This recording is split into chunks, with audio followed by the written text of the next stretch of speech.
Et je crois que vous avez donné la réponse.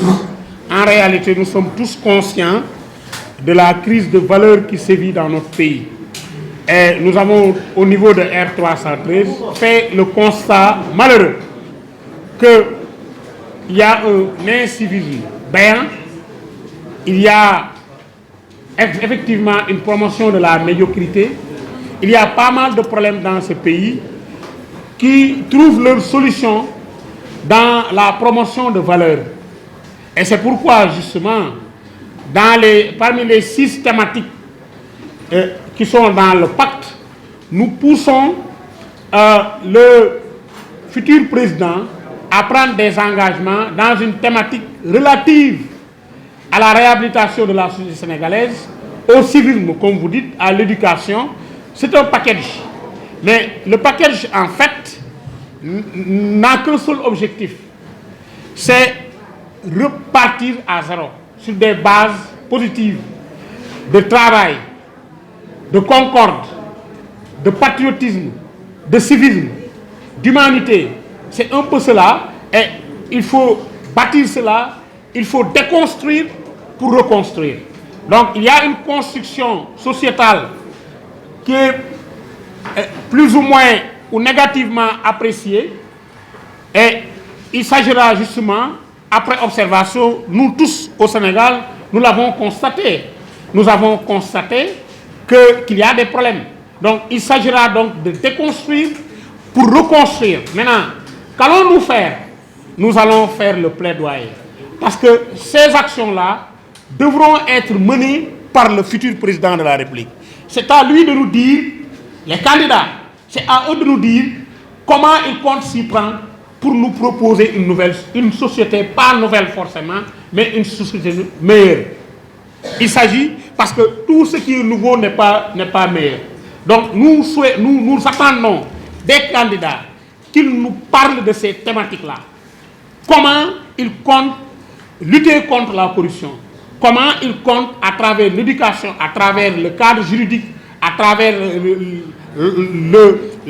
les institutions qu'il mettra en place, comment promouvoir ces valeurs-là? Comment lutter contre l'incivisme? Nous demanderons au chef d'État, au futur chef, aux candidats de signer et de nous dire justement comment ils comptent s'y prendre. En tout cas, pour notre part, nous sensibiliserons, nous ferons le plaidoyer, mais nous veillerons mieux, nous surveillerons. Donc il s'agit de cela, et je crois que on va essayer. Juste compléter. Et justement, c'est pourquoi nous nous sommes positionnés à... Non, je ne peux pas à chaque fois... Non, moi je ne fais que compléter ce qu'Amadou Senia était en train de dire. C'est plus après à vous de relayer. L'essentiel, c'est que le message passe. C'est pourquoi nous nous sommes positionnés en tant qu'arbitre, pour la première fois. Et les gens qui composent ce mouvement, il y a des gens de la République des valeurs. La personne qui a beaucoup écrit sur ce texte-là, c'est quelqu'un de la République des valeurs. Il y a des gens de Pastef, il y a des gens d'autres entités, APR et tout. À un moment, on s'est mis, on a discuté en se disant, mais les gars, ça ne peut pas continuer comme ça éternellement. Il faut qu'on aille au-delà de nos passions, ou il faut qu'on soit maintenant des arbitres, des gens qui viennent proposer. Le sous-développement est mental, ce n'est pas une fatalité. Et nous avons le potentiel. Très sincèrement, nous avons le potentiel pour changer ce pays-là. Le seul problème, le seul frein à cela, c'est nos comportements. Quand il y a des élections, tout le monde va dans un camp, chacun essaie de grappiller quelque chose et puis ça s'arrête là. Maintenant, il faut qu'on conscientise justement cette jeunesse-là en leur disant, ce n'est pas la peine de partir ailleurs. Tout ce que vous souhaitez avoir ici, vous pouvez l'avoir dans ce pays. Mais cela dépendra de vos comportements. Voilà. Comportement yi fi am yëpp du dara, c'est parce que dañu xaw a tëb tuuti suñu culture d'abord.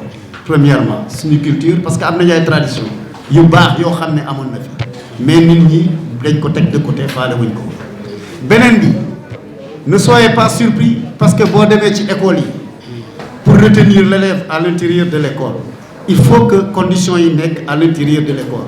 Mais si vous sortez tout de suite, vous allez voir des élèves en train de divaguer yoo xam ne déterminants qui changent l'individu. On ne se rend pas compte. Dans les écoles publiques, on trouve souvent des toilettes qui ne sont pas tellement des... Ça. alors les élèves sont obligés de sortir de l'école pour aller faire les toilettes ailleurs. C'est des facteurs déterminants.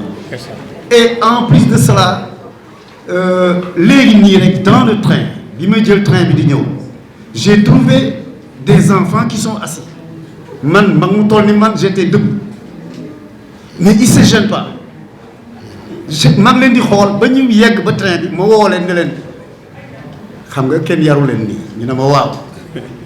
xam ngeen culture mayu leen lii. waaw man leen xam nga à l'école l'éducation aussi mayu leen lii. donc lii seen xalaatu bopp la. je suis président d'une école maternelle, président des parents d'élèves en même temps. J'ai trouvé des enfants qui sont là-bas très bien éduqués. ma gis même xale yi à bas âge seen xel dafa neex anglais sax dañ koy lakk. Jardin d'enfants pour vous dire. C'est-à-dire couleurs yeeg les animaux yëpp dañ ko maîtriser hymne national dañ ko réciter et sans problème. ma gis ni nekkite tout se passe à 7 ans. Si l'école à la base ne tient pas compte de tous ces facteurs-là, la ponctualité fait partie de l'éducation. La ponctualité fait partie de l'éducation. Mais pourtant, les gens négligent ça. Donc, voilà, pour voir tout se joue sur les détails. Les détails de l'école, l'éducation, tout ça, ça joue sur l'éducation de l'enfant. Donc voilà, là tu donnes beaucoup de